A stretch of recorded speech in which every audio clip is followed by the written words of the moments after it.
अम्मा बाद क़ाल अल्लाहु तआला फ़ी कलामिहिल क़दीम अऊज़ु बिल्लाहि मिनश शैतानिर रजीम बिस्मिल्लाहिर रहमानिर रहीम व नक्तुबु मा क़द्दमू व आसारहुम आमन्ना बिल्लाह सदक़ल्लाहुल अज़ीम। கண்ணியத்திற்குரிய இந்த மிஸ்பாஹி உலமா பேரவையின் பொது கூட்டத்திற்கு தலைமை தாங்கி வழிநடத்தி கொண்டிருக்கக்கூடிய உஸ்தாதுமார்கள், வருகை இருந்திருக்கக்கூடிய உலமா பெருமக்கள், மதரசாவினுடைய ஆசிரியர் பெருந்தகைகள், நிர்வாகிகள், மாணவர்கள் உள்ளிட்ட இந்த சபைக்கு என்னுடைய மனமார்ந்த இஸ்லாமிய முகமனை ஆரம்பத்தில் தெரிவித்துக் கொள்வதில் மிக்க மகிழ்ச்சி அடைகிறேன். அஸ்ஸலாமு அலைக்கும் வரஹ்மத்துல்லாஹி வபரகாத்துஹு.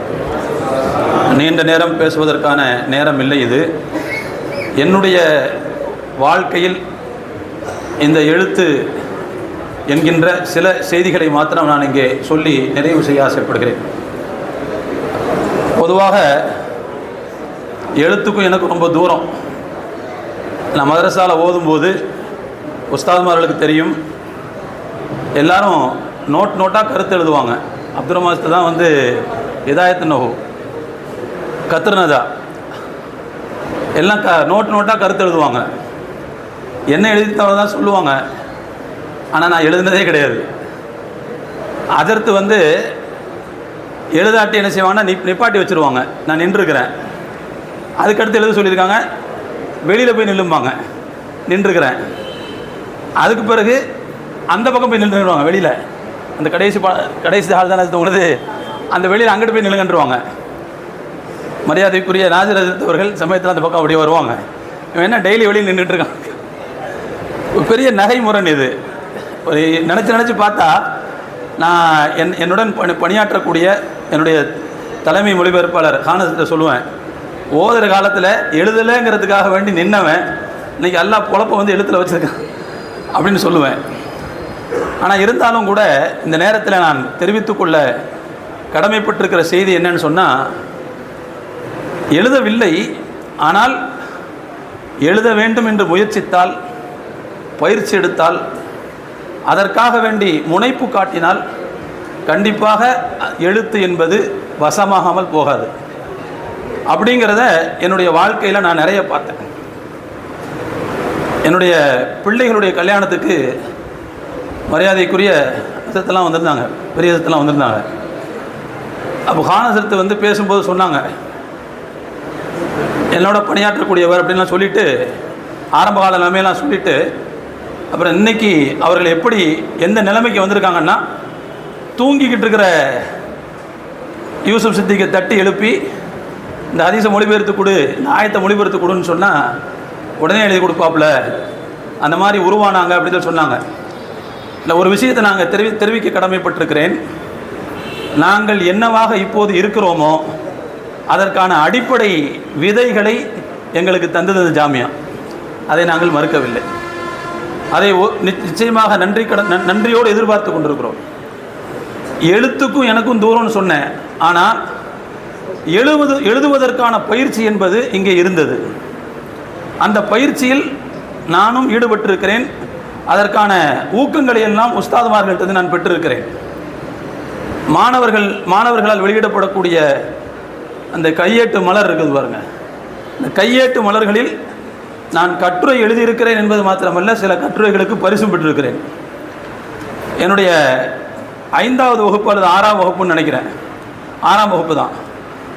வல்லப்பட்டி உஸ்வத்துல் ஹசனா மதரசாவும் முஸ்லீம் கல்வி சங்கமும் சேர்ந்து ஒரு கட்டுரை போட்டி வைத்தார்கள். அந்த வருஷம் நான் கட்டுரை எழுதினேன்.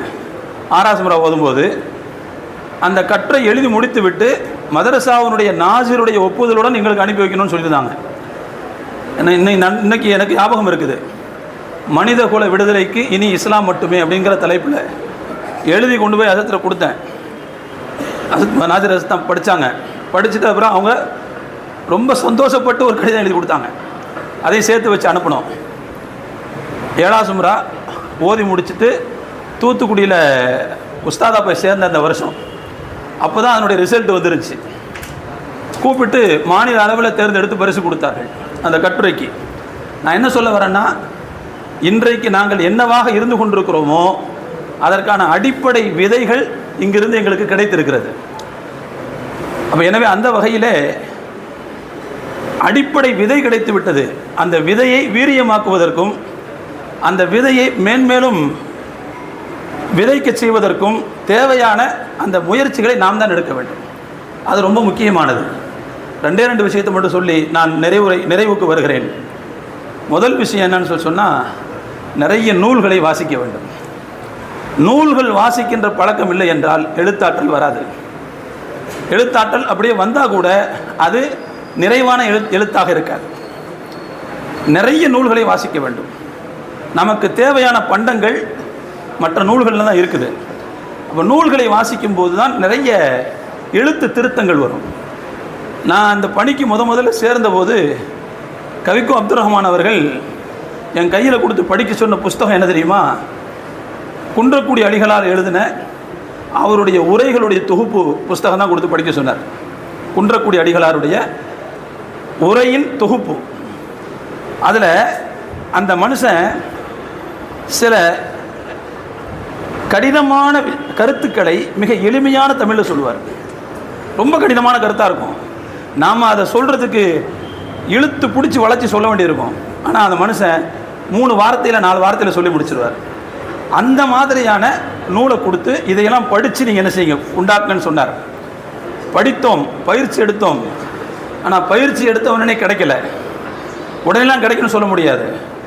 நான் ஆரம்பத்தில் இப்னு கசீரை மொழிபெயர்க்க ஆரம்பித்த நேரத்தில் கிட்டத்தட்ட சூரத்துல் பக்ராவில் தொடங்கி 220 வசனங்கள் வரை மொழிபெயர்த்து விட்டேன் தப்சீர்.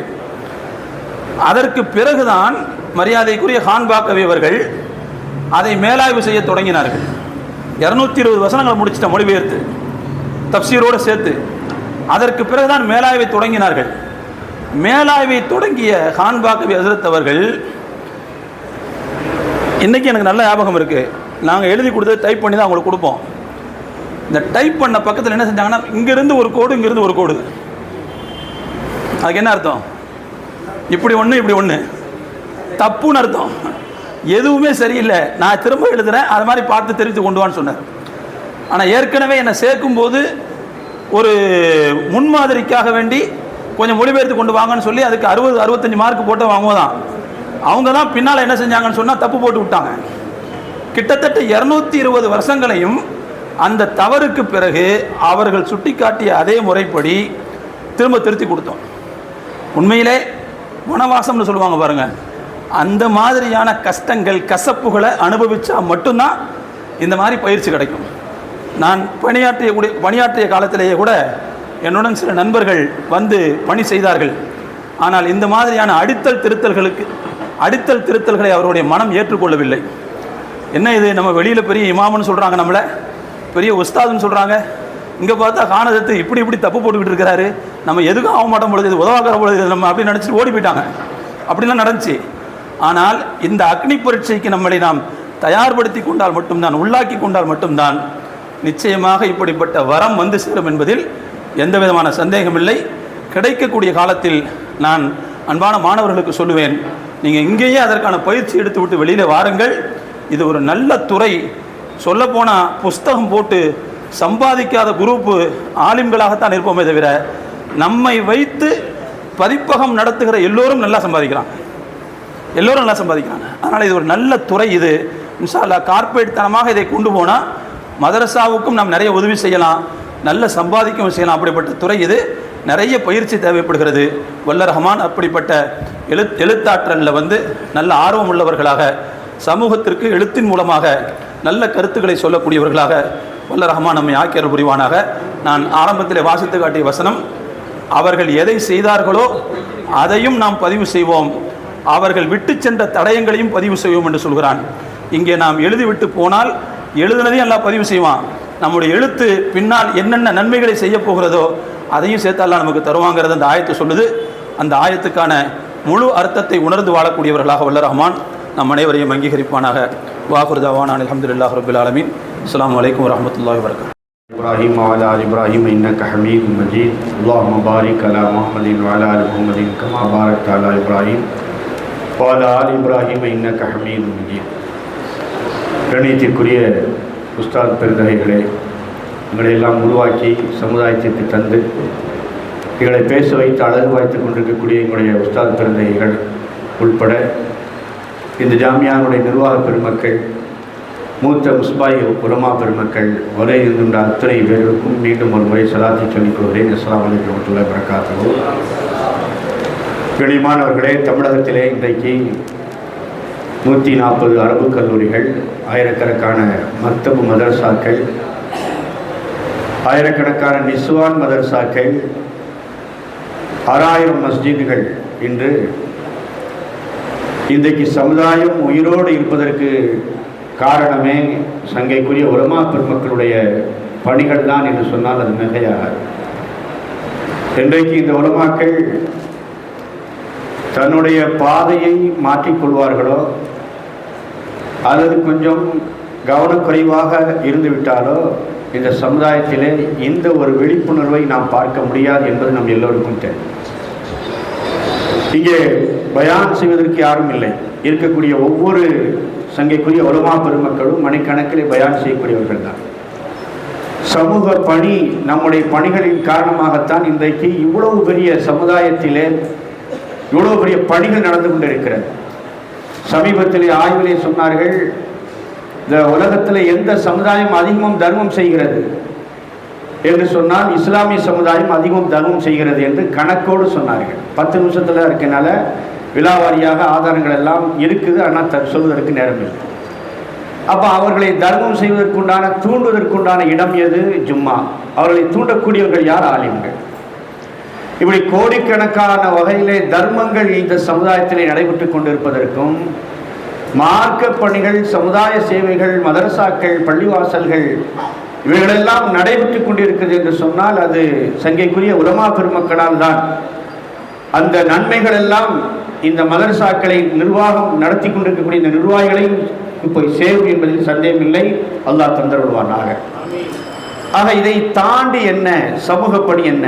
பொதுவாக சனது வரக்கூடிய மௌலவிகளாகிய நாம் மதரசாக்களுடைய பேராசிரியர்களாகவோ இமாமாகவோ நாம் பணி செய்கின்றோம். அதையும் தாண்டி ஒரு சில பணிகளை நம்மால் இயன்றளவு நாம் செய்து கொண்டிருக்கிறோம். சமுதாயத்தில் இன்றைக்கு பல்வேறு ஆலிம்கள் பல களத்திலும் தளத்திலும் நின்று அவர்கள் முழு மூச்சா செயல்பட்டு கொண்டிருப்பதை தமிழகம் முழுவதும் அல்ல, இந்தியா முழுவதும் அல்ல, எல்லா நிலைகளிலும் கடல் கடந்தும் நாம் பார்த்து வருகிறோம். அருமையான பெருமக்களை, இந்த கர்ரபு இளைய மின் நவாஃபில் ஸல்லல்லாஹு அலைஹி வஸல்லம் சொல்வார்கள், நம்முடைய ஃபர்தான விஷயங்கள் மதரசா, இமாமத், பேராசிரியர் பணிகள், கல்வியை கற்றதினால், இதையும் தாண்டி நஃபிலான சமுதாய பணிகள் ஏராளம் ஏராளம் இந்த சமுதாயத்திலே இன்றைக்கு செய்ய வேண்டிய கடமையும் கடப்பாடும் இன்றைக்கு இருக்கிறது. சமுதாயம் அவ்வளவு பெரிய ஆபத்திலே இன்றைக்கு இருக்கிறது.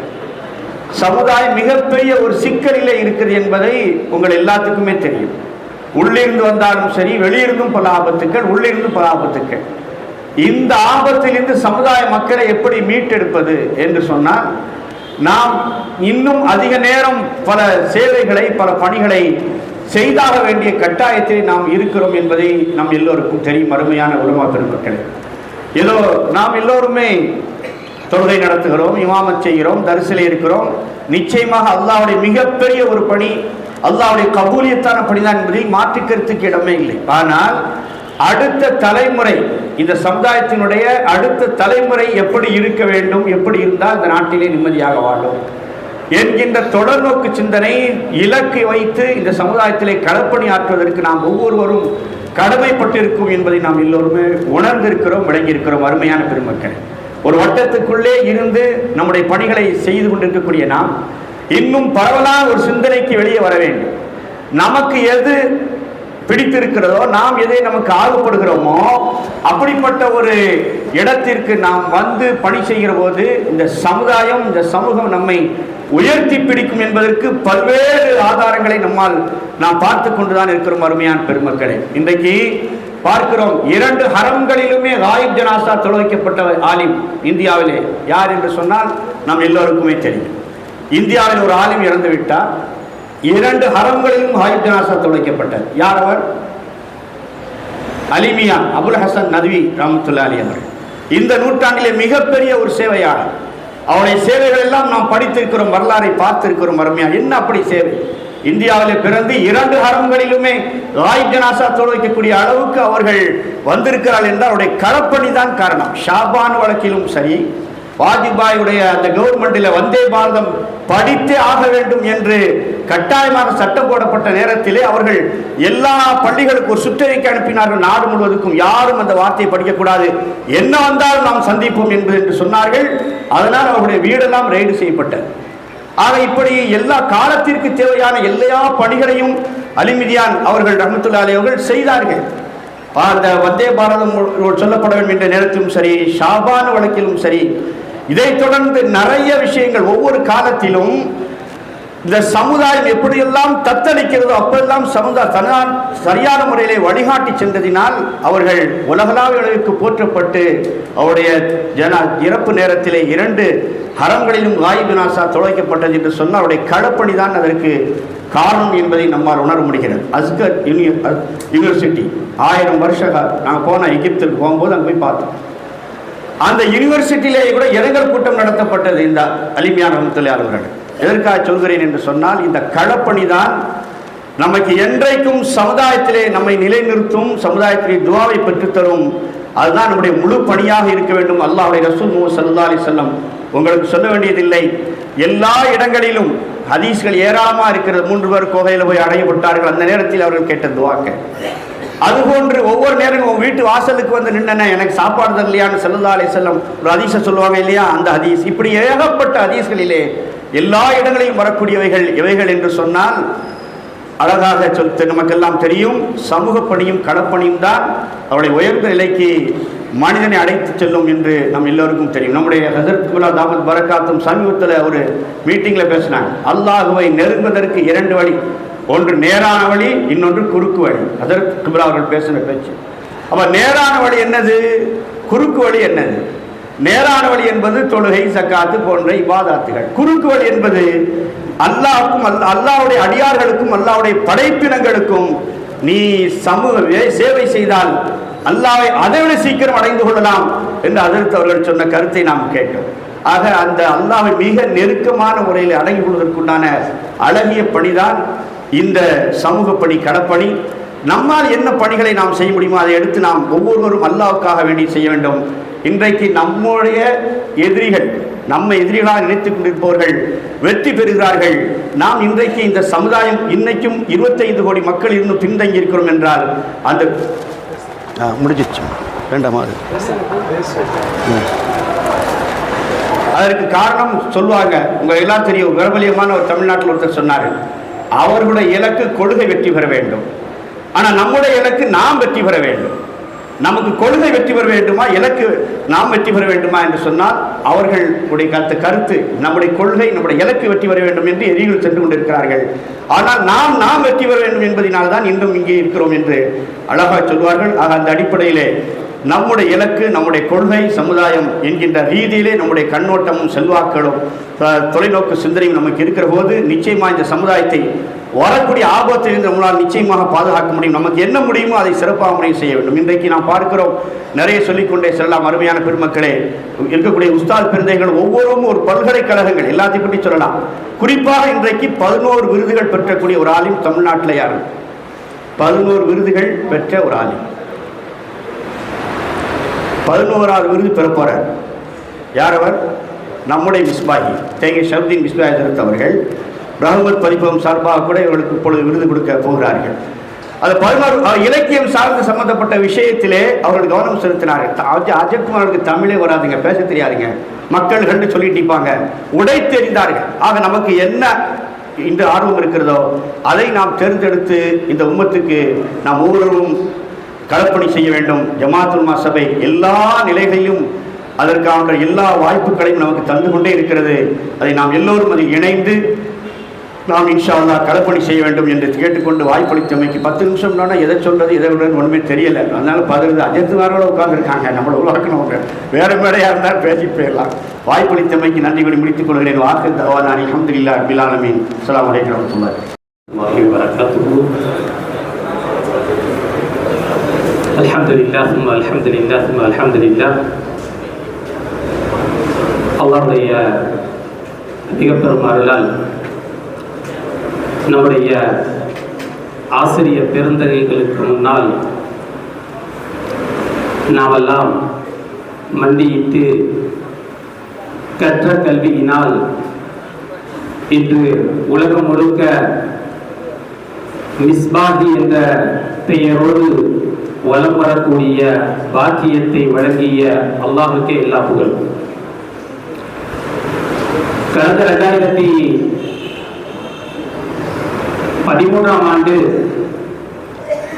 லண்டனில் நடைபெற்ற ஒரு மாநாட்டிலே பேசிக் கொண்டிருக்கும் பொழுது நம்முடைய வீடுகளை சார்ந்த பேங்காக் தொழிலதிபர் ரஃபீதீன் அவர்கள் வீடியோ எடுத்துக் கொண்டிருந்தார்கள். மாநாட்டிற்கு அழைத்த போது மிஸ்பாஹி என்று சொன்னவுடன் இப்படி எட்டி பார்க்கிறார். நம்ம மிஸ்பாஹி லண்டன்ல இருக்கிறாரா? அவருக்கு அந்த பெருமை.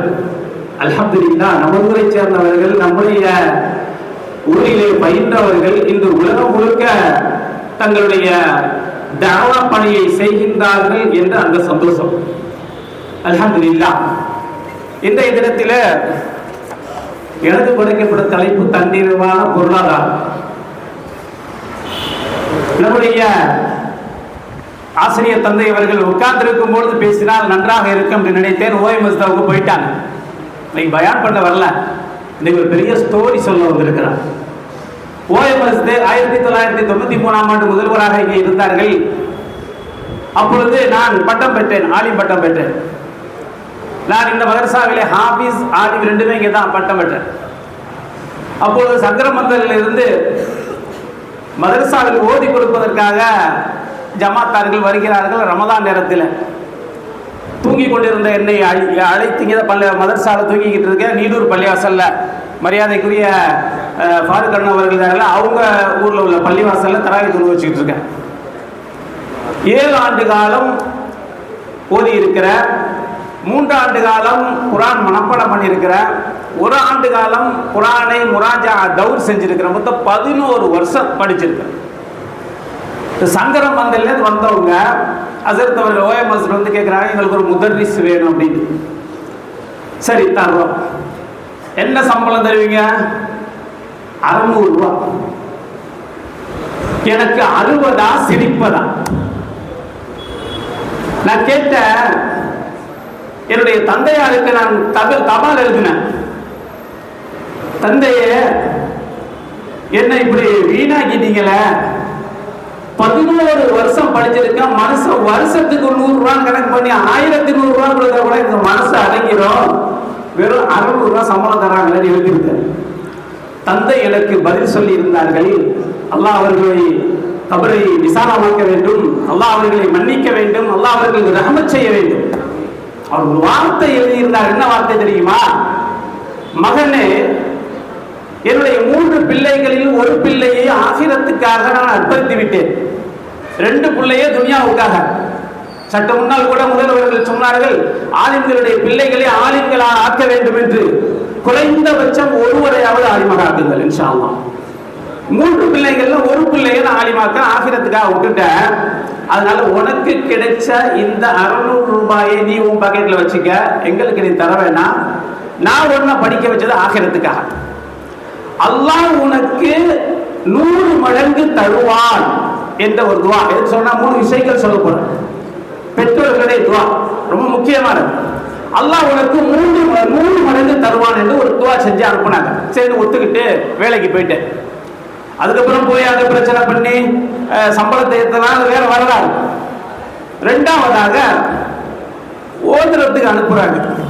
ஜாமியா அன்வாரோட உள்ள சையத் யுஸ்குலாஸ் வந்து உட்கார்ந்துருக்காங்க. என்னுடைய உஸ்தாத் ஹிஃப்ஸ் மதரசாக்கு அனுப்புறாங்க. அவங்க ஒரு ஜிப்பாவை போட்டு மொட்டை அடிச்சு கொண்டு போய் விடுறாங்க. அன்வாரோட போய் ஹிஃப்ஸ் ஓதிக்கிட்டு இருக்காங்க. லீவுல வர்றேன். தாப்படார் ஜும்மாக்கு போறாங்க. ஜும்மாக்கு போகும்பொழுது அங்க ஒரு ஆலிம் நல்ல காரசாரமாக பயான் பண்றாரு. பயான் பண்ணி முடிச்ச உடனேயே ஒரு பணிவான குரல்ல ஒரு நோட்டை வச்சுக்கிட்டு, இது மாதிரி நான் கொமரு காரியத்துக்காக வந்திருக்கேன், கொஞ்சம் உதவி செய்யுங்கன்னு சொல்லியிருக்கேன். தாப்பனார் அழுகுற. என் பிள்ளை வீணடிச்சிட்டேனே, என் பிள்ளை வீணா போயிட்டானே, நாளைக்கு என்னுடைய பிள்ளையினுடைய நிலைமை இப்படித்தான் இருக்குமோ என்று வேகமாக வீட்டுக்கு வருது. வீட்டுக்கு வந்து இந்த மாதிரி நான் பள்ளிக்கு போனேன், ஜும்மாவில் இந்த மாதிரி பயான் நினைச்சு இது மாதிரி தான் இந்த சமுதாயம் வச்சிருக்கோமா, நான் தெரியாதனமா நான் செஞ்சுட்டேன்னு சொல்லிட்டு நேரா எங்க போறாங்க, மறைந்த மருகும் ஆரணி கமாலுத்தீன் பாக்கரி ஹசரத் அவங்களுடைய ஷேக் அவங்கள்ட்ட போறாங்க. அவங்கள்ட்ட போய் சொல்றாங்க, ஹசரத் நான் என் பிள்ளைய போய் நல்லா படிச்சவன், நல்ல திறமையான பையன், இருந்து போய் மதரசாவை போய் சேர்த்துட்டேன். சேர்த்த பிறகு இது மாதிரியெல்லாம் இருக்க இந்த கவலையா இருக்கிறது, அவனுடைய வருங்காலம் என்ன அப்படின்னு சொல்லி அந்த ஷேக் சொன்னார்கள், நீ எதுக்காக நீங்க விட்டீங்க உங்க பிள்ளைய? ஆகிரத்துக்காக. உங்களுடைய பிள்ளையை நீங்கள் ஆகிரத்துக்காக உண்மையாக நீங்கள் நியத்து வைத்து நீங்கள் விட்டால் உங்கள் பிள்ளைக்கு துனியா தானாக வந்துவிடும். இது ரெண்டாவது விஷயம்.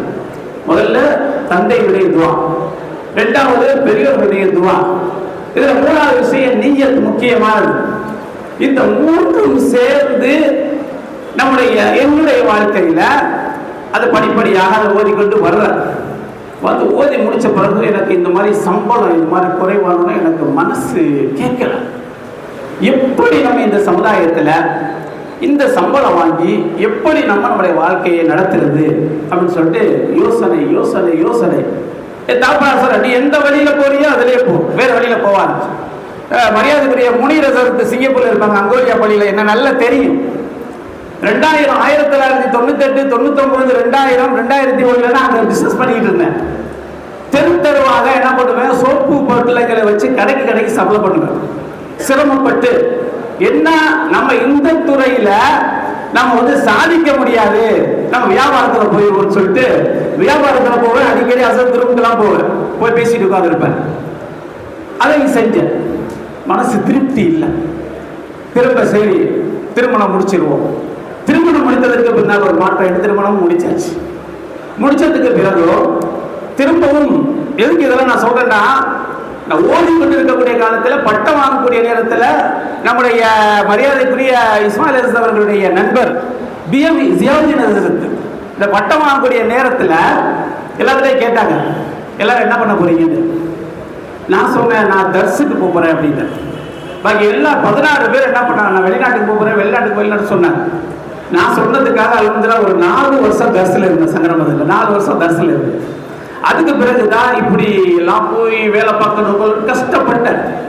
ஆனால் என்னுடைய தந்தையார் சொன்ன வார்த்தை என்னன்னா, ஆலிமாக இருக்கக்கூடிய நீ உன்னுடைய வழியிலே நீ போ, உன்னுடைய வழியில போனது பரக்கத்து இருக்கு அப்படின்னு சொல்லி அதை நான் இப்போது அதை உணர்ந்து கொண்டிருக்கின்றேன். என்ன நிறைய வேலைகள் எல்லாம் கஷ்டமான வேலைகள் மிஷின்களோடு சேர்த்து ஓடுவோம். இப்ப என்னோட சலீம் இஸ்மாயில் வேலைக்கு இருப்பார், மிஷின்கள் ஓடக்கூடிய ஓட்டத்தோடு நாங்களும் ஓடுவோம், வேலை செய்யணும். அவ்வளவு வேகமான வேலை, அதெல்லாம் திருப்தி அளிக்கல. கடைசியில் திருப்தி அளித்த ஒன்று என்ன தெரியுமா, நம்முடைய மதரசாவில் குர்ஆனை மனனம் செய்து அதை மனப்பாடமிட்டு இந்த மதரசாவிலே பட்டம் வாங்கி அந்த ஹாஃபிஸ் என்ற அந்த சனது இன்னைக்கு மிகப்பெரிய உயரத்தில் நம்மை நிறுத்தி வைத்திருக்கிறது. இன்னைக்கு தமிழ் பேசாத அரபு மட்டும் பேசக்கூடிய மஸ்ஜிதுகளிலே உள்ளவர்களுக்கு முன்னின்று இமாமத் செய்யக்கூடிய ஒரு மிகப்பெரிய வாய்ப்பை எல்லாம் வழங்கியிருக்கிறான். இப்ப இந்த பணியில போகும் பொழுது இப்ப நல்லா நமக்கு நிறைவு இருக்கின்றது. அதுதான் தன்னிறைவு. பெரிய அளவுல நம்ம சம்பாதிக்கலாம், இருந்தாலும் இப்படிலாம் பட்டோட நான் வச்சிட்ட மனசுல ஆலிம்கள் மீது ஒரு மிகப்பெரிய ஒரு உள்ளன்பு, மிகப்பெரிய பிரியம். என்ன அப்படின்னா, ஆலிம்கள் சிரமப்படக்கூடாது. அல்லாஹ் சொல்றாங்க, வஹ்சின் கமா அஹ்ஸனல்லாஹு இலைக், நீ உபகாரம் செய், உனக்கு அல்லாஹ் உபகாரம் செய்து கொண்டு. அல்லாஹ் நமக்கு வழியை திறந்து விட்டுட்டான், பாதையை திறந்து விட்டுட்டான். கை காட்டினா கொடுப்பதற்கு ஆள் இருக்காங்க. நம்முடைய ஆலிம்கள் அவர்கள் கஷ்டப்படக்கூடாது, சிரமப்படக்கூடாது. அவர்கள் எந்த நிலை எங்க என்ன கேட்டாலும் நம்ம கொடுக்கணும்னு சொல்லிட்டு 2017ஆம் ஆண்டு ஆலிம்களுக்கென்றே ஒரு பைத்துல் மால் ஆரம்பிச்சார். அந்த பேர் வந்து ஆலிம்ஸ் பைத்துல் மால்னு வச்சார். அந்த வரலாறு என்ன தெரியுமா, ஆரம்பத்தில் என்னுடைய சொந்த காசுகளை கொடுத்து கொஞ்சம் கொஞ்சமா கொடுத்து செஞ்சுக்கிட்டு இருந்தேன். அதுல ஒரு முக்கியமான ஒரு விஷயம், திடீரென்று 2019 ஒரு மிகப்பெரிய சோதனையில் அடிபட்டேன். சோதனையில் அடிபடும் பொழுது, அது கொரோனா நேரம், ஒரு ஒரு ஒரு குடும்பம் சாப்பிடாமல் அந்த குடும்பத்தில் காக்கா வலுப்பு வந்துருச்சு. அப்போ ஒரு ஆலிம் என்ன பண்றாரு, உடனே போன் அடிக்கிறாரு, அந்த குடும்பம் சாப்பாட்டுக்கு வழி இல்லாமல் இருக்கிறாங்க, ஏதாவது செய்யுங்கன்னு சொல்லிட்டு. சரி, காலையில் ஹாஸ்பிட்டலுக்கு போகிறதுக்கு முன்னாடி 2000 ரூபாய் பணத்தை அனுப்பி விட்டுட்டு போயிட்டேன், ஏதாவது அரிசி பருப்பு வாங்கி சாப்பிட்டுக்கலான்னு சொல்லுவாங்க. மாலையில் திரும்ப போன் வருது, அசரத்து நீங்க அனுப்புன பணம் நம்ம நாட்டில் தான் அந்த பேங்க் பேலன்ஸ் மினிமம் பேலன்ஸ் ஒன்று இருக்கும்ல, அந்த 2000 அந்த அக்கௌண்ட் முழுங்கிடுச்சு. மாலையில் திரும்ப போன் வருது, நீங்க அனுப்புன பணத்தை காணும்னு சொல்லிட்டு. இல்லை நீங்க அக்கௌண்ட்ல பாருங்க அப்படின்னு. பார்த்த பிறகு அவங்க சொன்னாங்க, இல்லை மினிமம் பேலன்ஸ் முழுங்கிடுச்சு அப்படின்னா திரும்பவும் 2000 அனுப்புறேன். அனுப்பிட்டு அதுக்கு 2-3 நாளைக்கு முன்னால எனக்கு உடலில் சொல்ல முடியாத வலி, நிறைய மருத்துவர்களெல்லாம் போயிட்டு வந்துட்டேன். அன்றைக்கு நடந்த ஒரு அற்புதம் என்ன அப்படின்னா, காலையிலிருந்து மாலை வரை இந்த அற்புதத்துல அன்னைக்கு இரவு எந்த விதமான மருந்தும் இல்லாமல், எந்த விதமான சிகிச்சையும் இல்லாமல் அன்னைக்கு போன வலி இன்னைக்கு வரைக்கும் வரல. அல்ஹம்துலில்லாஹ். அப்பதான் எனக்கு உதயமானது, நாம மட்டும் செய்யறத இன்னும் பரவலாக்குவோம், ஆலிம்களுக்கு நம்ம செய்வோம், இன்னும் செய்வோம். இன்னைக்கும் நம்முடைய பைத்துல் மாலுடைய ஸ்பெஷல் என்ன அப்படின்னா, யாருடைய பெயரையும் குறிப்பிட மாட்டோம், யாருடைய சனதையும் குறிப்பிட மாட்டோம். ஒரு ஆலிமுக்கு இதை கொடுத்திருக்கு, ஒரு ஆலிமுடைய மகளுக்கு இதை கொடுத்திருக்கோம், ஒரு ஆலிமுடைய படிப்பு செலவு கொடுத்திருக்கோம், மருத்துவ செலவு கொடுத்து, இப்படித்தான் நம்மளுடைய கணக்கில் வருமே தவிர எந்த ஆலிமையும் அவர்களுடைய கண்ணியம் தெரிந்து எந்த பேரையும் நம்ம போட மாட்டோம். நம்ம ஊருக்கு பக்கத்து ஊர்ல ஒரு ஆலிம் இருந்தாங்க, கொரோனா நேரத்தில் வஃபாத் ஆயிட்டாங்க. அவங்க கஷ்டப்பட்டு தன்னுடைய மகனை MBBSக்கு சேர்த்துட்டாங்க ரஷ்யாவில். 1 வருஷம் கடனை வாங்கி படிக்க வச்சுட்டாங்க. அடுத்த வருஷம் எனக்கு தகவல் வருது, இது மாதிரி ஒரு ஆலிமுடைய மகன் MBBS படிக்கிற ரஷ்யாவில், பொருளாதாரம் இல்லை, என்ன செய்யணும் அப்படின்னு தகவல் வருது. வந்த உடனே நான் சொன்னேன், இன்ஷா அல்லாஹ் முடிஞ்ச அளவுக்கு, ஏன்னா ஒரு ஆலிமுடைய மகன் அவன் முன்னேற வேண்டும், அந்த குடும்பம் முன்னேறும். வருஷம் ரஷ்யாவில் இருக்கக்கூடிய அந்த பிள்ளைக்கு கல்லூரி கட்டணத்தை பைத்துல் மால் சார்பாக கட்டிவிட்டு கிட்டத்தட்ட 4 ஆண்டு காலம் அந்த ஆலிமுடைய மகன் MBBS முடிக்கும் வரை 8 லட்சம் ரூபாய் பணம் கட்டியது. எவ்வளவு பெரிய ஒரு ஆலிமுடைய குடும்பம் வளர வேண்டும், அதன் மூலமா நமக்கு ஏதாவது நமக்கு ஒரு வகையில நமக்கு ஏதாவது நன்மை கிடைக்கும் அப்படிங்கிற ஒரு ஆர்வத்துல தான் நான் இதையெல்லாம் செய்யறேன். ஆனா தலைப்பு என்ன, தன்னிறைவான பொருளாதாரம் கொடுத்திருக்கிறாங்க. தன்னிறைவு என்பது பெரிய காசுல எல்லாம் இல்லை, நம்முடைய மனசுல தான். நாம் வைத்திருக்கக்கூடிய அந்த பணி, நாம் செய்யக்கூடிய அந்த நமக்கு வரக்கூடிய வருவாய், நாம் அதில் திருப்தியோடு இருக்கும் பொழுது அது மிகப்பெரிய ஒரு பரக்கத். அதான் தன்னிறைவு. இந்த பரக்கத்து இருந்துச்சுன்னா இன்ஷா அல்லாஹ் நமக்கு எந்த விதமான கவலையும் இருக்காது. அதுதான் அப்துல்லாஹ் இப்னு மஸ்ஊத் ரலியல்லாஹு தஆலா அன்ஹு அவர்கள் சொல்லுகின்றார்கள், அல்லாஹ் உனக்கு பங்கிட்டு கொடுத்ததை நீ திருப்தி கொள், தக்குன் அக்னன் நாஸ். அல்லாஹ் உனக்கு எதை கொடுத்திருக்கானோ அதுல திருப்தி ஆயிரும், நீ தான் பெரிய பணக்காரன். உனக்கு கிடைச்ச சம்பளம், உனக்கு கிடைச்சதுல நீ திருப்தி கொள், நீ உலகத்திலேயே பெரிய பணக்காரன். இரண்டாவதாக அல்லாஹ் தடை செய்தவைகளை நீ அதை தவிர்த்து கொள், தக்குன் அவுரஅன் நாஸ். மக்களிலே நீ தான் ஞானி, நீ தான் சூஃபி. மூணாவது விஷயம், அல்லாஹ் எதையெல்லாம் கடமையாக்கி இருக்கின்றானோ அதையெல்லாம் நீ நிறைவேற்றி வா, தக்குன் அபதன் நாஸ். மக்களில் நீ தான் ஆபித் என்ற செய்தியை சொல்லி கொடுத்திருக்கிறாங்க. அதனால தன்னிறைவு என்பது வெறும் காசு பணத்தை மட்டும் வச்சு அல்ல, தன்னிறைவு என்பது மனிதன் வாழக்கூடிய வாழ்க்கையில் இருக்கு. அதனால தான் ஆப்பிள் போன் வெளியிட்ட அந்த உரிமையாளர் கடைசி காலத்துல அவர் சொல்லி இருக்கிறாரு, இவ்வளவு பெரிய பணம் இருந்து என்னிடத்துல நிம்மதி இல்லை, பணத்தினால் எந்த நிம்மதியும் இல்லை என்ற அந்த வரிகளை எழுதி வச்சுட்டு போயிருக்கிறார். அதனால தன்னிறைவான பொருளாதாரம் என்பது நம்முடைய மனசுல தான் இருக்குது. நம்ம எந்த அளவுக்கு துன்யாவை எந்த அளவுக்கு வெறுக்கிறோமோ அந்த அளவுக்கு அல்லாஹ் ஜல்லஷானஹு தஆலா நமக்கு துன்யாவை கொண்டு வருவான். நம்முடைய பாதையிலே ஆளுங்கள் போக வேண்டும், அதே நேரத்தில் முயற்சிகளும் செய்ய வேண்டும். நம்முடைய பொருளாதாரத்தை உயர்த்திக் கொள்வதற்கு முயற்சிகளும் செய்ய வேண்டும். அல்லாஹ் ஜல்லஷானஹு தஆலா நம்முடைய ஆலிம் பெருமக்களை தன்னிறைவான பொருளாதாரம் உள்ள ஆலிம்களாக குறிப்பாக மிஸ்பாய்களுக்கு அல்லாஹ் அந்த வாய்ப்பை வழங்க வேண்டும், அந்த அருளை வழங்க வேண்டும் என்று துஆ செய்வதோடு எனது உரையை நிறைவு செய்கின்றேன். அஸ்ஸலாமு அலைக்கும் வரஹ்மத்துல்லாஹி வபரகாத்துஹு.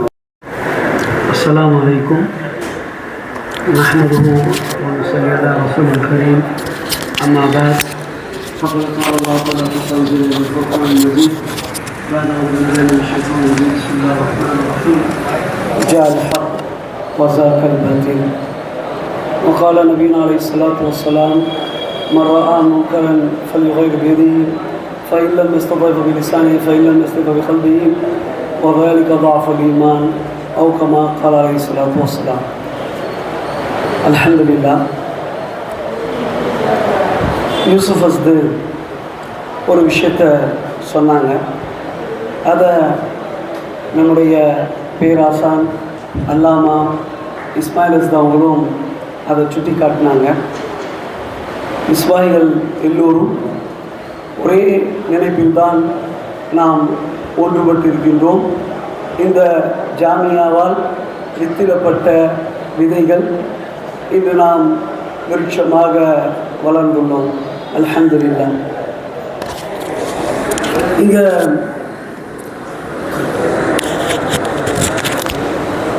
ஒரே ஒரு விஷயத்தை சொல்லி எனது உரையை ஆரம்பிக்கலான் இருக்கேன். எனக்கு கொடுக்கப்பட்ட தலைப்பு முத்தாலாவும் புத்தக வாசிப்பும் அப்படின்ற அந்த தலைப்பு. அதாவது வாசிப்பும் மொழித்திறனும் அப்படின்ற தலைப்பு. இந்த தலைப்பு கொடுக்கப்பட்ட போது நான் யோசித்தேன், அந்த எந்த சபையில் போய் நம்ம பேசுகிறோமோ அங்கே நம்மளை விட அதிக தெரிந்தவர்கள் அதிக படித்தவர்கள் கண்டிப்பாக இருப்பாங்க. என்ன பேசுகிறதுன்னு சொல்லி யோசிச்சுட்டே இருந்தேன்.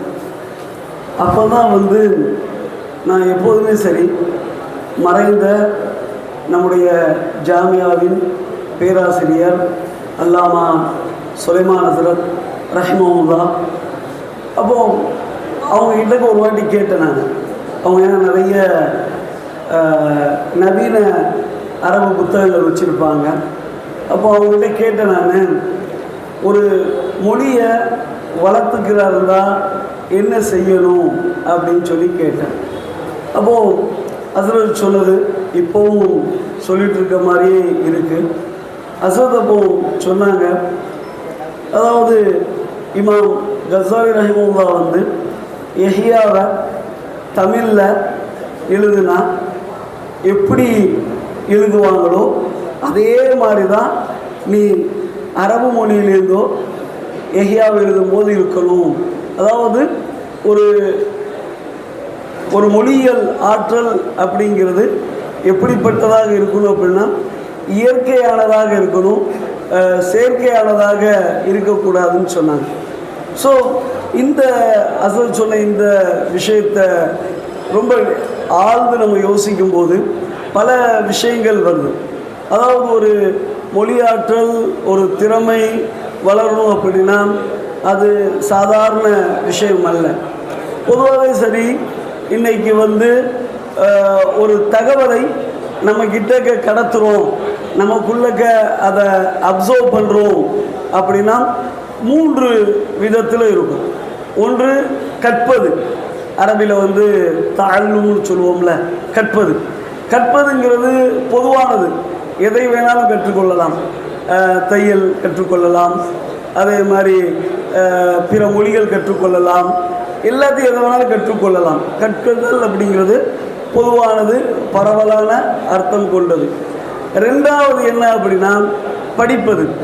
இந்த படிப்பது அப்படிங்கிறதுனா இதை நம்ம அரபியில் அல் கிராத் அப்படின்னு சொல்லுவோம். கிராலேருந்து கிராத் படித்தல் அப்படின்னு சொல்லுவோம். படித்தல் அப்படின்னா என்னது அப்படின்னா மொழியியல் வல்லுநர்கள் என்ன சொல்கிறாங்க அப்படின்னா படித்தல் அப்படின்னா ஒரு எழுத்து வடிவத்தை வாசித்தல், ஒரு எழுத்து வடிவத்தை வாசிப்பது, அதுதான் படிப்பது தான் படித்தல் அப்படிங்கிறாங்க. வாசித்தல் அப்படிங்கிறது தான் முத்தாலா. அப்போ முத்தாலாவுக்கு மொழியியல் அறிஞர்கள் வாசிப்பு துறையில் உள்ளவங்க சொல்லக்கூடிய விளக்கம் என்ன அப்படின்னா ஒரு புத்தகத்தை வாசிக்கிறது, புத்தகத்தை வாசிக்கும் போது அந்த ஆசிரியரோடு பயணிக்கிறது, அதே மாதிரி அந்த வாசிப்புக்குடைய பின்னணியில் எந்த ஒரு நோக்கமும் இருக்கக்கூடாது. அதாவது அது ஒரு ரசனையாக, அது வந்து ஒரு இன்பமாக கருதுமே தவிர, அந்த முத்தாலாவுடைய ருசி இருக்குல்ல, அது எப்படி இருக்குன்னா அதுக்கு பின்னாடி எந்த ஒரு இது இருக்கக்கூடாது, காரணம் இருக்கக்கூடாது. நான் இதை தெரிஞ்சு ரொம்ப பெரிய ஆள் ஆகணும் அப்படியெல்லாம் எதுவுமே இருக்கக்கூடாது. நார்மலாக வாசிக்கணும். அந்த வாசிப்புடைய இனிமை என்ன செய்யணும், உணரணும். இதுதான் வந்து அது முத்தாலாவுக்குள்ள தாரிஃபாக என்ன செய்கிறாங்க உலமாக்கள் சொல்கிறாங்க. அதுதான் நம்ம நிறைய வரலாறில் பார்த்துருப்போம், படிச்சிருப்போம். சில உலமாக்களுக்கு வந்து மருத்துவமே என்னது, அவங்க புத்தகம் வாசிக்கும் போது தான் செஞ்சுருக்காங்க. அவங்க புண்ணுக்கு மருந்து போட்டது, அவங்க புண்ணுக்கு வைத்தியம் பண்ணது, இப்படியெல்லாம் நம்ம நினைச்சிடும் வரலாறில் பார்க்குறோம். அப்போது வாசிப்பு என்ன செய்யும் அப்படின்னா நம்முடைய மொழி திறனை அதிகப்படுத்தும். எந்த அளவுக்கு வாசிக்கிறோமோ அந்த அளவுக்கு என்ன செய்யும், நம்மளை அறியாமலேயே நமக்குள்ளே ஒரு பெரிய ரசாயன மாற்றத்தை என்ன செய்யும் இந்த வாசிப்பு ஏற்படுத்தும். அப்போது மொழியியல் அறிஞர்கள் மொழியுடைய மேம்பாட்டுக்கு சொல்லக்கூடிய வழிகாட்டு அற்புதமான விஷயம்.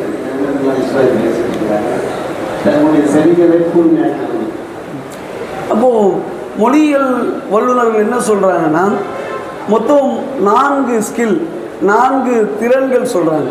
அரபில் அதை அல் மஹாரத்து லொஹவியான்னு சொல்லுவாங்க. அது 4 ஸ்கில்லு. 4 ஸ்கில்லை 2ஆக பிரிக்கிறாங்க. Input, output. இன்புட்னா என்னது அப்படின்னா, வெளியில் உள்ள விஷயங்களை நம்மக்கிட்ட கடத்துறது, நம்மக்கிட்ட என்ன செய்கிறது, கொண்டு வர்றது. அது என்னென்னா 2 விஷயம்தான். ஒன்று என்ன அப்படின்னா முத்தாலா, இன்னொன்று இஸ்திமா, கேட்பது. இது வெளியில் உள்ள விஷயங்களை நம்மகிட்ட கொண்டு வந்து கொடுக்குறது. அடுத்தது அவுட்புட், திறமைகளை, மொழி சார்ந்த திறமைகளை வெளி கொண்டு வருவது. இது 2. ஒன்று என்னென்னா அத்தஹதுஸ், உரை நிகழ்த்துவது, உரையாடுவது. இன்னொன்று அல் கிதாபா, எழுதுவது. சரிங்களா? இப்படி 4ஆக பிரிக்கிறாங்க. இப்போ மொழியியல் அறிஞர்கள் என்ன சொல்கிறாங்கன்னா, இந்த திறன்களை வெளியே கொண்டு வரக்கூடிய ஆற்றலான பேச்சு திறனாக இருக்கட்டும், எழுத்து திறனாக இருக்கட்டும், அது மேம்பட வேண்டும் என்றால் இன்புட்டுடைய திறன் அதிகமாகும். இன்புட்டுடைய திறன் அது அதிகமாக வாசித்தல், அதோடு மட்டும் இல்லாமல் அதிகமாக கேட்குறது. இன்றைக்கி கேட்குறது அப்படிங்கிறது ஒரு பெரிய விஷயமே இல்லை. கடந்த காலங்களில் வந்து அரபு பயான் கேட்குறது, அரபு பயானை பார்க்குறது, அதெல்லாம் வந்து குதிரை கொம்பாக இருந்துச்சு. ஆனால் இன்றைக்கி யூடியூப்பில் எவ்வளோ நல்ல நல்ல பேச்சாளர்கள், எவ்வளவோ சிறப்பான துறை சார்ந்த அறிஞர்கள், சிறப்பான தலைப்புகளில் நிறைய உரைகள் இருக்குது. அதோடு மட்டும் இல்லாமல் இன்றைக்கி வந்து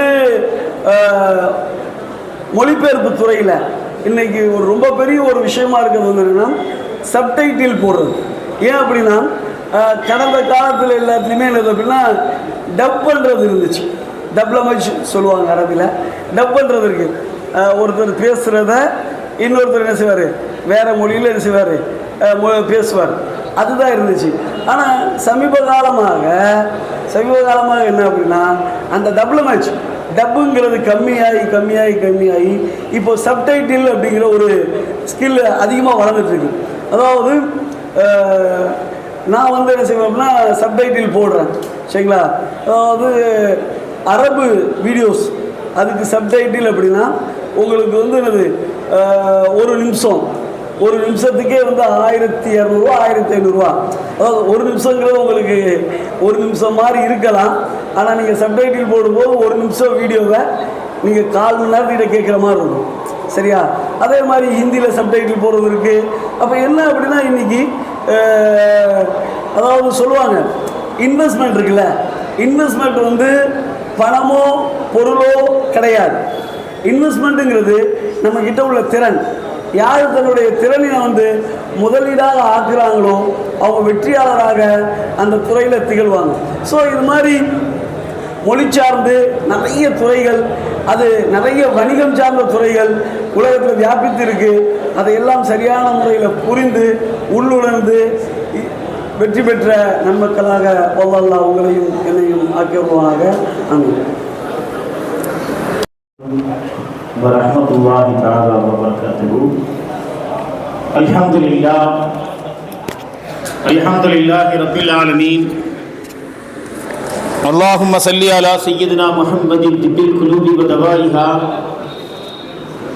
وعافية الأبدان وشفائها ونور الأبصار وضيائها وعلى آله وصحبه وسلم. أما بعد، فقد قال الله تعالى في القرآن العظيم الفرقان المجيد: أعوذ بالله من الشيطان الرجيم، بسم الله الرحمن الرحيم.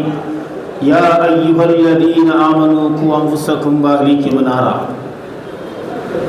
عن ابن عباس رضي الله تعالى عنه لمني رسول الله صلى الله عليه وسلم وقال: اللهم علمه الكتاب. رواه البخاري. صدق الله العلي العظيم وصدق رسوله النبي الكريم. கண்ணியம் சங்கை நிறைந்த இந்த மகத்தான மஜ்லிஸில் அமர்ந்திருக்கக்கூடிய உஸ்தாத் குழந்தைகளே, நீலூர் ஜாமியாவுடைய நிர்வாக பெருமக்களே, தமிழகம் முழுவதும் வருவதற்கக்கூடிய இஸ்பாகி உலமா பெருமக்களே, உங்கள் அனைவருக்கும் இஸ்லாத்தின் காணிக்கையான சலாமை மீண்டும் ஒருமுறை தெரிவித்துக் கொண்டு என் வார்த்தைகளை தொடர்கிறேன். அஸ்ஸலாமு அலைக்கும் வரஹ்மத்துல்லாஹி தஆலா வபரகாத்துஹு. எனக்கு வழங்கப்பட்டிருக்கக்கூடிய தலைப்பு மக்தபை மேம்படுத்துவோம்.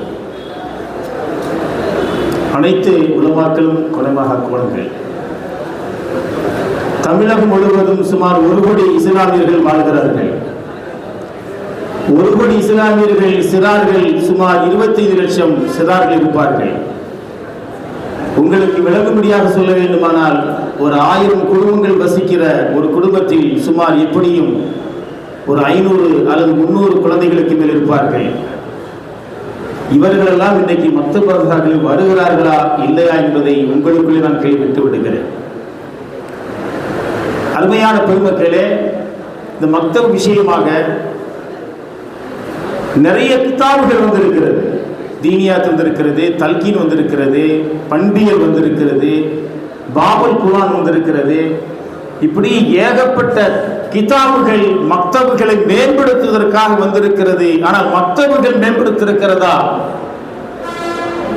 என்று நாம் பார்ப்போமானால், திறமையாக நடத்தக்கூடிய ஆலிம்கள் அதிகமாக இருந்தாலும் இந்த சமுதாயத்திற்கு மக்தபை நடத்துவதற்கு அதிகம் இன்றைக்கு தேவைப்படுகிறார்கள்.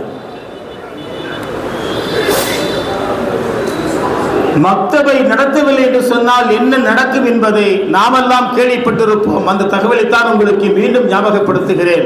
அருமையான ஆலிம் பெருமக்களே, அபுல் ஹசன் அலி நதவி ரஹ்மத்துல்லாஹி சொல்வார்கள், எங்கு மக்தபு நடைபெறவில்லையோ அங்கே முருத்தத் அதிகமாக நடக்கும் என்று சொல்லி காண்பிப்பார்கள். இன்னைக்கு முருத்தத்து நடக்கலையா? இன்றைக்கு சமூகத்தில் நடக்குதா இல்லையா? நடந்து கொண்டிருக்கிறது. அல்லாஹ் பாதுகாக்க வேண்டும். இதற்கு காரணம் அந்தந்த பகுதிகளில் மக்தபு நடைபெறாமல் போன காரணத்தினால். மௌலானா ரூபி ரஹ்மத்துல்லாஹி அலைஹி சொல்வார்கள், ஸ்பெயின் வீழ்ந்தது அடிப்படை கல்வியான மக்தபை அவர்கள் சரியான முறையிலே கொண்டு செல்லாத காரணமாக ஸ்பெயின் வீழ்ச்சிக்கு மிக முக்கியமான காரணம் மக்தப் மதரசாக்களும் ஆரம்ப பாடசாலைகளும் அரபு கல்லூரிகளும் மார்க்கம் சார்ந்த துறைகளும் இல்லாமல் போனதற்கு காரணம் ஒரு ஸ்பெயின் என்று சொல்லக்கூடிய நாட்டையே இந்த சமூகம் இழந்திருக்கிறது. அருமையான பெருமக்களே, 2020 டாக்டர் மன்மோகன் சிங் ஆட்சி காலத்திலே சச்சார் குழு சொன்னது, இந்த சமூகம் மக்தபுக்கு வரக்கூடிய மக்கள் தொகை கேள்விப்பட்டால் ஆச்சரியப்படுவீர்கள் சகோதரர்களே, 3%. 3%. 25 வருஷம் ஆச்சு வச்சுங்க சச்சார் குழு போய். சச்சார் குழு அவருடைய ஆய்வு செஞ்சு 25 ஆண்டுகள் இன்றைக்கு நிறைவேற்றப்பட்டது. அவர் 2020 ஆண்டு போட்டு 2003 போட்ட அந்த துறை 20 ஆண்டுகள் கடந்தாலும் கூட இன்றைக்கு இந்த மக்தபை இந்த சமூகத்தில் எந்த அளவுக்கு மேம்பட்டு இருக்கிறது.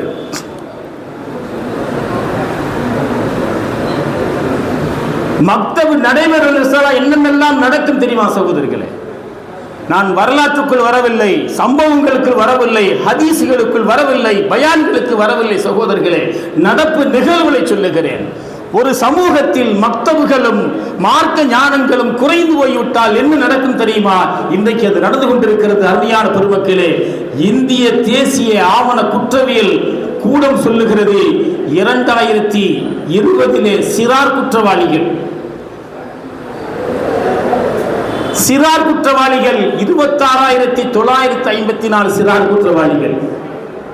2021 அப்படியே 28,539 சிறார் குற்றவாளிகள் இந்த சமூகத்தில் உருவாகிறார்கள்.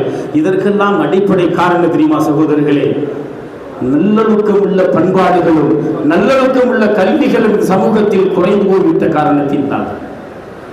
அருமையான பெருமக்களே, நாம் எல்லாம் ஆலிம்கள். அதிலும் குறிப்பாக எனக்கு முன்னால் பேசிய என்னுடைய ஹம்சபக் யூசுப் சித்திகி மிஸ்பாஹி அவர்கள் சொன்னது போல நமது ஜாமியா பல பயிற்சிகளை தருகிறது, எழுத்தாற்றலை தருகிறது, பேச்சாற்றலை தருகிறது. அதே போல மக்தபுகளை எப்படி நடத்த வேண்டும் என்ற பயிற்சியும் இந்த ஜாமியா இன்று வரை தந்து கொண்டிருக்கிறது.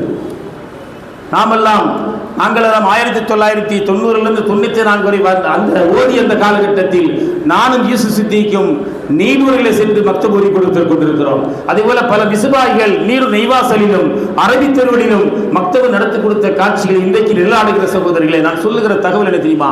மிசுபாகிகள் குறிப்பாக இந்த மக்தபிலே மேம்பட்டிருக்கிறார்கள் என்பதற்கு மாற்று கருத்தில். ஆனால் இன்றைக்கு நடக்கிற சமூகத்தின் அவலம் என்ன தெரியுமா சகோதரர்களே? 2020க்கு பின்னால் ஏற்பட்ட ஒரு சறுக்கல், 2022க்கு பேர் பின்னால் சமூகத்தில் ஏற்பட்ட சறுக்கல் என்ன தெரியுமா? முஸ்லிம்கள் பகுதிகளிலே காலை மக்தபுகள் அறுவடை இல்லை. காலை மக்தபுகள் நீங்கள் ஒரு ரிசர்ச் பண்ணுங்க, அப்படி சார்ஜ் ஒரு ஆராய்ச்சி பண்ணுங்க. 2022 கொரோனாவுக்கு பின்னால் என்றைக்கு கொரோனா வந்ததோ, பள்ளிவாசல் இழுத்து மூடப்பட்டதோ, மக்தபுகள் இழுத்து மூடப்பட்டதோ, பள்ளிக்கூடங்கள் என்றைக்கு இழுத்து மூடப்பட்டதோ அன்றிலிருந்து இன்றைக்கு முஸ்லிம்கள் பெரும்பாலும் வசிக்கக்கூடிய பகுதிகளில் காலை மக்தபுகள் எடுபட்டு போய்விட்டது. மாலை மக்தபுகள் நடந்து கொண்டிருக்கிறது. நீங்கள் எல்லாம் கேள்விப்பட்டிருக்கிறீர்களா என்று தெரியவில்லை. இன்றைக்கு மக்தபுகளுக்காண்டி வாரம் மீட்டிங் நடக்கிறது, மாதம் மீட்டிங் நடக்கிறது, வருடத்துக்கு 2 முறை 3 முறை ஆலோசனை கூட்டம் நடக்கிறது. யார் நடத்துகிறார்கள்? ஆலிம்கள் நடத்துகிறார்கள், பொருளாதார வல்லுநர் நடத்துகிறார்கள். இதை எப்படியெல்லாம் மேம்படுத்தி செல்ல வேண்டும் நடத்துகிறார்கள். இப்படி நடத்தியும் கூட இந்த சமூகத்திற்கு தேவையான அளவிற்கு மக்தபுகள் மேம்பட்டிருக்கிறதா என்றால் கேள்விக்குரிய சகோதரர்கள். அருமையான பெருமக்களை, நான் நிறைய வரலாற்று தகவலுக்குள் செல்லவில்லை. நாமெல்லாம் கேள்விப்பட்ட ஒரு தகவல், உமர் பின் அப்துல் அஜீஸ் ரஹ்மத்துல்லாஹி அலைஹி அவர்கள் மரண தருவாயிலே இருக்கிற பொழுது 11 ஆண் மக்களை பெற்றவர்கள் உமர் அப்துல் அஜீஸ் ரஹ்மத்துல்லாஹி அலைஹி அவர்கள். மரண நேரத்தில் மருவான் இருக்கக்கூடிய ஆட்சியாளர் போய் கேட்கிறார். மருவான் என்று சொல்லப்படக்கூடிய ஆட்சியாளர் போய் கேட்கிறார், உமர் அப்துல் அஜீஸ் அவர்களே, உங்கள் பிள்ளைகளுக்கு சொத்துக்களையும் சுகங்களையும் விட்டு செல்லவில்லையே, எதை விட்டு சென்றிருக்கிறேன் கேட்கிறார். அப்போது ஒரு குர்ஆனை இதை படிச்சு காமிக்கிறாங்க. இன்ன வலியல்லாஹி அல்லதி நஸ்ஸலல் கிதாப் வஹுவ யதவல்லல் ஸாலிஹீன். நிச்சயமாக அல்லாஹ் எனக்கு பொறுப்பானவன். நபியே, நீங்கள் மக்களிடத்திலே சொல்லுங்கள், அல்லாஹ் எனக்கு பொறுப்பானவன். அல்லதி நஸ்ஸலல் கிதாப், எந்த கிதாப் இந்த சமூகத்துக்கு இறக்கி அருளினானோ அந்த ரப்பு எனக்கு பொறுப்பானவன் என்று சொல்வது நுட்பமில்லை. வஹுவ யதவல்லல் ஸாலிஹீன், இறைவன் சாலிஹீன்களுக்கு அல்லாஹ் பொறுப்பேற்றுக் கொள்ள சொல்கிறான். அந்த சாலிஹீன்களாக என்னுடைய பிள்ளைகளை நான் விட்டு செல்கின்ற உறக்க சொன்னார் உமர் அப்துல் அஜீஸ் ரஹ்மத்துல்லாஹி அவர்கள். இன்றைக்கு நம்முடைய மஹல்லாக்களிலே இன்னும் சொல்ல போனால் ஆலிமாக இருக்கக்கூடிய நாம் இந்த வார்த்தை சொல்ல முடியுமா என்பது கேள்வி. அருமையான பெருமக்களே, இதற்கு பல தீர்வுகள் இருக்கிறது, பல முயற்சிகள் இருக்கிறது. ஆலிம்கள் மட்டும் செய்தால் முடியாது, அவாம்கள் மட்டும் செய்தால் போதாது. எல்லா தரப்பு மக்களும் போர்க்கால அடிப்படையில் அருமையான பெருமக்களை நான் சொல்லுகிற தகவலை உருவாக்கிக் கொள்ளுங்கள். பல சவால்களுக்கு மத்தியில் சமூகம் சென்று கொண்டிருக்கிறது.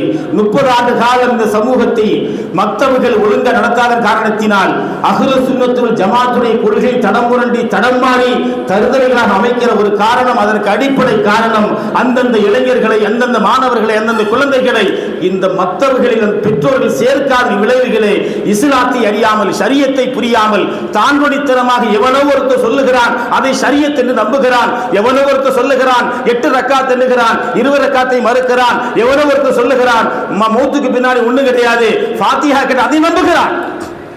ஒரு தகவலை விட்டு சொல்லி முடித்து வரேன் சகோதரர்களே, எவன் மௌத்துக்கு பின்னால் ஒன்றில் சொல்லுகிறான் அவன் நாத்திகத்தை நோக்கி செல்லுகிறான்.